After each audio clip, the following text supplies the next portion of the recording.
Hello everyone. It is weird how we thought that poetry is the easiest thing to do, and poets have the best plain job to do in the whole world. I mean, they are poets. What is it that they do? Write few words in a page, then call it done?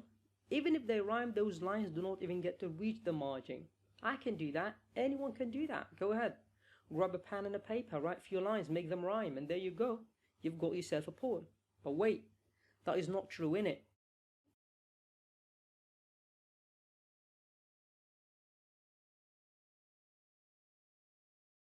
In today's video, I'm going to talk about my experience writing poetry since I was 8 years old.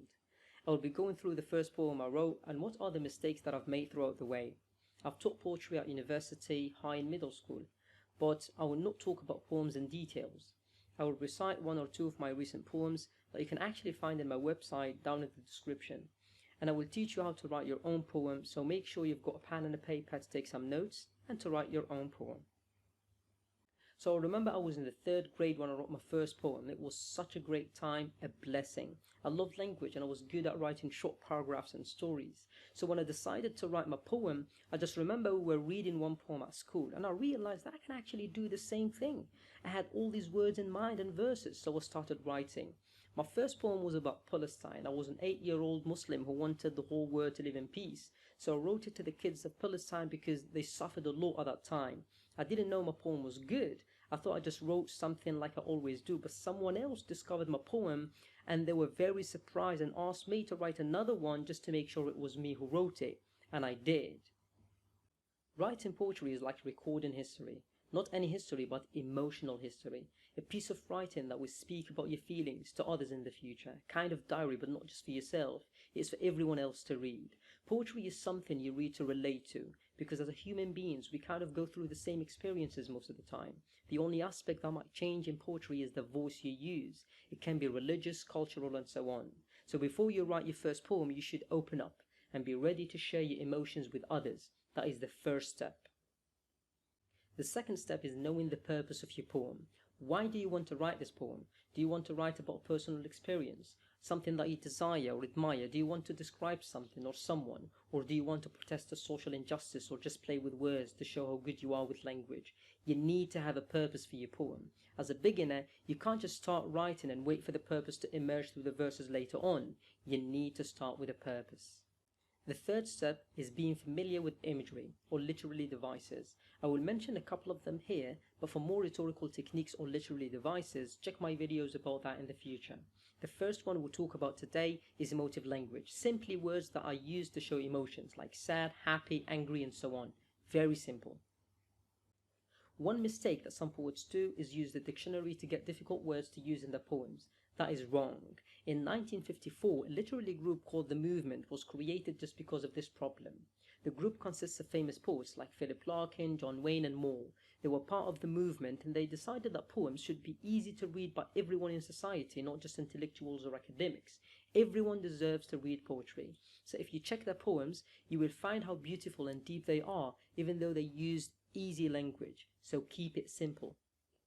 Now that we know what emotive language is, let's move on to metaphors and similes. A metaphor is when you compare one thing to another using is or are, and a simile is when you compare them using like or as simple as that. I don't want to go into details, so let's just give an example.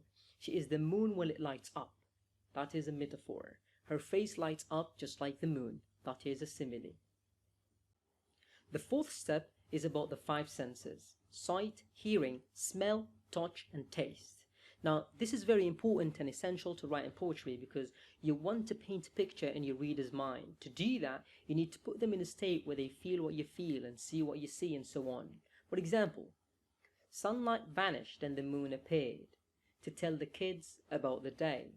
The voice of it we couldn't hear, but the sight of it was very clear. So just paint a picture to your readers, especially if you are describing something in your poem. The fifth step is rhyming.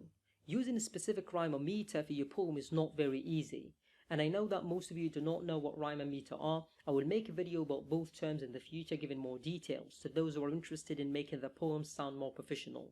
But for now, let's talk about rhyme.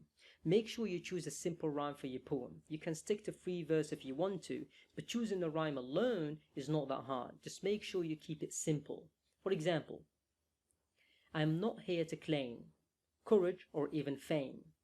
I just want you to learn. That is actually my aim. Simple. Keep it simple and make sure it has a meaning. Make sure it makes sense. Not just some random words that rhyme at the end of each verse. No, that is not what you want to do. Now the final step is writing. That's it. As simple as that. You can start now if you want to. Write something poetic in the comments below and I'll be very happy to read it. And don't expect your first poem to be perfect. No, I've made a lot of mistakes when I started writing. I tried to use a dictionary, which is wrong. I started to look for words that rhyme with this one and that one, which is wrong as well. Just make sure your poem is natural and it actually makes sense. Now it's time for me to read one of my recent poems. I haven't written poetry in the past few weeks because I'm trying to finish my new book and I'm doing this. So hear this one out and tell me what you think about it. The title for this one is Limitless. The time that passed, I know I see. Every cloud so far in there. Take the blessings that fall on me. Pass them through my mind and share. Sweet the day it shines to be. When you speak to speak, I know I swear. So alive to those from whom you flee. Wings on my soul to fly I dare. You, my dear, so near the sea, can't hold my breath inside is fair. To end my life today with thee. So this is the end of the poem. So tell me what you think, guys, about this poem in the comments. And also tell me what you think it means and what is the message behind it. Writing poetry is very special. Start with a few techniques that I've stated in this video and be as descriptive as you can. Now, if you think that writing poetry is easy, think again. Because writing, producing, searching and sinking through words to choose the right ones, use them in a line that would relate to you, I and every other reader, that must be the hardest job in the world. Writing a poem that would make us see the word differently, relate to things we've never considered, think of moments we've never believed were there. A poem that can change our lives, change us, and let us be open to various interpretations. Because at the end of the day, it depends on how you will read that specific poem. It relies on how your conscious mind would fit to read between the lines. And if you read it again, it will feel like the very first time. At the end of the day, it's all about your own understanding. At the end of the day, it's all about the way you may read or say those smartly words that ray through the sweetest tongue you dray what you think or underlay. At the end of the day, it is your journey to portray. Stay safe. Peace.